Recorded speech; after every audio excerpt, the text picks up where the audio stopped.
Let's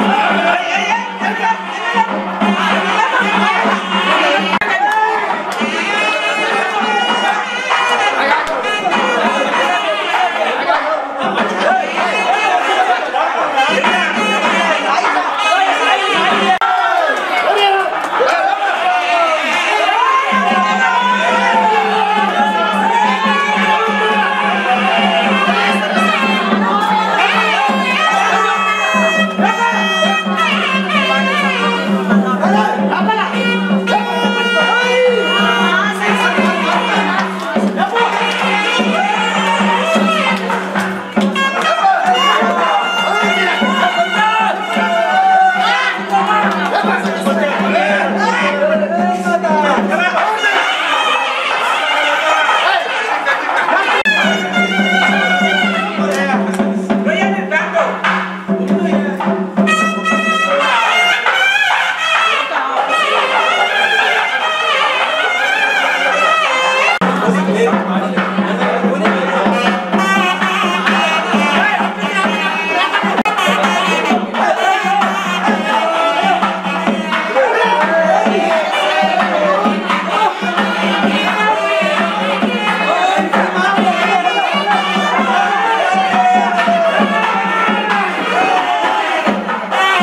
శ్రీమాత్రే నమః. మనం హైదరాబాద్ దిల్సుఖ్ నగర్, కొత్తపేట, మారుతినగర్లో కొలువైనటువంటి శ్రీ శ్రీ శ్రీ వాసవి కన్యకా పరమేశ్వరి అమ్మవారి దేవాలయంలో పాంచాహనిక దీక్షగా మహాకుంభాభిషేక మహోత్సవాన్ని నిన్నటి రోజు శ్రీకారం చుట్టాం. ఈ యొక్క దేవాలయాన్ని ప్రతిష్ఠ చేసి 24 సంవత్సరాలు పూర్తయింది. ఈ సందర్భంగా ద్వితీయ మహాకుంభాభిషేక మహోత్సవాన్ని మనం నిర్వహించుకుంటూ ఉన్నాం. ఈ యొక్క మహోత్సవం 5 రోజుల పాటు అఖండ వైభవపేతంగా శైవాగమోక్తంగా బెంగళూరు ఆగమ పండితుల చేత ఈ యొక్క కార్యక్రమం విశేషంగా నిర్వహిస్తున్నాం. అదేవిధంగా ఈ దేవాలయంలో కొన్ని విగ్రహాలు భిన్నమవ్వడం వల్ల ఆ విగ్రహాల్ని తొలగించి గోదావరిలో నిమజ్జనం చేసి నూతన విగ్రహాల్ని మనం ప్రతిష్ఠ చేసుకోవడం అనేది జరుగుతోంది. అయితే ఇక్కడ వాసవి కన్యకా పరమేశ్వరి అమ్మవారి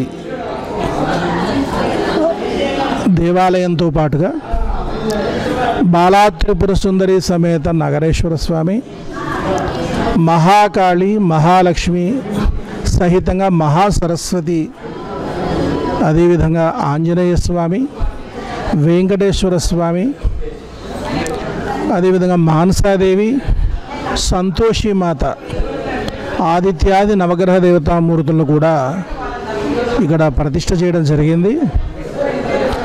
ఈ యొక్క దివ్య ప్రతిష్టాపనే కాకుండా మహాకుంభాభిషేక మహోత్సవాలు కూడా మనం నిర్వహించుకుంటున్నాం. ఈ యొక్క దివ్య ప్రతిష్టాపనలో అమ్మవారి యొక్క విగ్రహం క్రింద 40 గ్రాముల మేలిమి బంగారు శ్రీచక్ర యంత్రాన్ని స్థాపన చేయడం జరిగింది. అదేవిధంగా ఇంకొక విశేషం ఏంటంటే వాసవి అమ్మవారి సన్నిధానంలో మరకత శ్రీచక్ర మహామేరువుని ప్రతిష్టాపన చేస్తున్నాం. అదేవిధంగా మహాకాళి, మహాలక్ష్మి, మహాసరస్వతి పీఠంలో ఒక శ్రీచక్ర మహామేరు కృష్ణశిలతో, అదేవిధంగా భక్తాదులందరూ కూడా స్వయంగా శ్రీచక్ర పూజ చేసుకునేటువంటి విధంగా వాసవి కన్యకా పరమేశ్వరి ముందు కలిగినటువంటి 102 స్తంభాల మహామండపంలో ఈ యొక్క అద్భుతమైన శ్రీచక్ర యంత్రరాజాన్ని స్థాపన చేయడం జరుగుతోంది. భక్తులు స్వయంగా ఈ యొక్క శ్రీచక్రానికి నవావనార్చన చేసుకోవచ్చు. అయితే ఇక్కడ చాలా విశేషం ఏమిటంటే మహాసరస్వతి అమ్మవారిని కొలువు తీరుస్తున్నాము.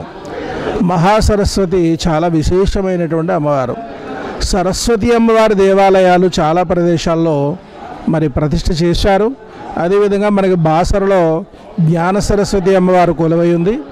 అదేవిధంగా ముక్కమల మహాక్షేత్రంలో మరి బ్రహ్మదేవుడు సరస్వతి సమేతంగా ఒక మహాయజ్ఞాన్ని నిర్వహించాడు. ఇది పురాణ ప్రసిద్ధిగాంచిన ప్రదేశం. అయితే అక్కడ ఉన్నటువంటి వారందరూ కూడా ఇద్దరు కూడా సరస్వతి అమ్మవార్లు మాత్రమే. కానీ ఇక్కడ మహాసరస్వతి అమ్మవారు చాలా విశేషంగా సకల విద్యలను కూడా ప్రసాదించడమే కాకుండా మహావిద్యలను కూడా అనుగ్రహించేటువంటి రీతిలో అమ్మవారి ఇక్కడ కొలువు తీరింది.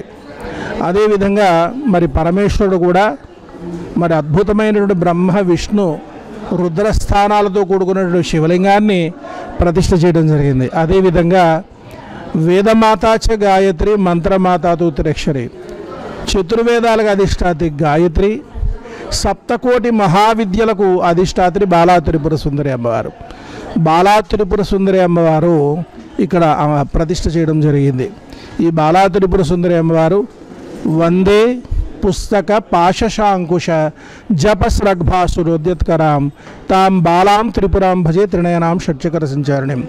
ధ్యాన శ్లోకంలో ఏ విధంగా అయితే అమ్మవారి యొక్క స్వరూపాన్ని వర్ణించారో ఆ విధంగా అమ్మవారిని ఇక్కడ ప్రతిష్ఠ చేయడం జరిగింది. అందుచేత మరి అద్భుతమైన శ్రీ విద్యని ఉపాసన చేసేటువంటి వారికి, అదేవిధంగా విద్యలో వెనకబడినటువంటి వారు విద్యలో ఘన విజయాలు సాధించాలి అనుకునేటువంటి వారికి మహాసరస్వతిని, అదేవిధంగా అఖండ ఐశ్వర్య భోగభాగ్యాలను ప్రసాదించేటువంటి వాసవి కన్యకా పరమేశ్వరి అమ్మవారిని, సకల సంతోషాలను ప్రసాదించేటువంటి మరి సంతోషిమాతను, అదేవిధంగా మనకు ఉన్నటువంటి భయంకరమైనటువంటి ఆ పీడలు తొలగించేటువంటి ఆంజనేయ స్వామిని, సంపూర్ణ నవగ్రహ దోషాలను పోగొట్టి నక్షత్ర బలాలను చేకూర్చేటువంటి నవగ్రహాలని, మరి అదేవిధంగా సమస్త కాలసర్పదోషాలు పోగొట్టేటువంటి మానసాదేవిని కూడా ఈ యొక్క మహాపీఠానికి వచ్చినట్లయితే దర్శనం చేసుకోవచ్చు, సకల శుభాలను కూడా పొందవచ్చు. ఇక్కడ చేసే ప్రతిష్టాపన అఖండ వైభవపేతంగా, అఖండ శక్తివంతంగా, లక్షలాదిగా మహామంత్రాలన్నీ కూడా అనుష్ఠానం చేసి ఆ యంత్రాలకు ధారపోసి ప్రతిష్ఠ చేయడం జరుగుతుంది. అందుచేత అభీష్ట సిద్ధికి ఈ యొక్క మహాక్షేత్రం తెలంగాణలోనే అగ్రస్థానంలో ఉందని చెప్పి మనం చెప్పుకోవచ్చు. అందుచేత భక్తులెల్లరూ కూడా ఏ కోరిక ఉన్నప్పటికీ కూడా ఈ మహాక్షేత్రానికి వచ్చి ఆ అమ్మవారి యొక్క అనుగ్రహంతో కోరిక నెరవేర్చుకోవచ్చు. అందుచేత ఈ అద్భుతమైన మహాక్రతువులో మరి ప్రతిరోజు కూడా నిన్నటి రోజు జలాదివాసం అయింది, ఈరోజు క్షీరాదివాసం అయింది. అదేవిధంగా ఒక్కో రోజు ఒక్కో అధివాసం మనం నిర్వహించుకోవడం అనేది జరుగుతుంది. అదేవిధంగా ఉదయము సాయంత్రము కూడా మహామండపారాధనలు, అదేవిధంగా మూలమంత్ర జపానుష్ఠానాలు, తర్పణాలు, మూలమంత్ర హోమాలు ఇత్యాదులన్నీ కూడా మనం నిర్వహించడం అనేది జరుగుతుంది. అయితే ఇక్కడ ఏమిటంటే ఈ యొక్క విగ్రహాలు చాలా భారీ ఎత్తులో, చాలా ఎత్తైన విగ్రహాలు, బలమైన విగ్రహాలు, పెద్ద విగ్రహాలు ప్రతిష్ఠ చేయడం వల్ల ఏంటంటే ఇవన్నీ కూడా ఇప్పటి నుంచి మరి ఆ విగ్రహాలన్నీ కూడా బిగించడం అనేది జరుగుతుంది. 11వ తేదీ ఉదయము మనం శుభముహూర్తానికి ఈ యొక్క దేవతామూర్తులందరికీ కూడా నేత్రులను వినడము, ప్రాణప్రతిష్టాపనము, మంత్రోపదేశము, అదే దివ్య దర్శనం అనేది ఆ రోజు ఉంటుంది. అదేవిధంగా 12వ తేదీ సామూహిక కోటి కుంకుమార్చన కార్యక్రమాన్ని చాలా విశేషంగా నిర్వహిస్తున్నాము. అందుచేత ఈ యొక్క కార్యక్రమాలన్నింటి కూడా పాల్గొని ఆ జగదంబ మహారాజ్ఞి వాసవి కన్యకా పరమేశ్వరి అమ్మవారు, అదేవిధంగా పరివార దేవతల యొక్క ఆశీస్సులు పొంది తరించండి. శ్రీమాత కృపాకటాక్ష సిద్ధిరస్తు.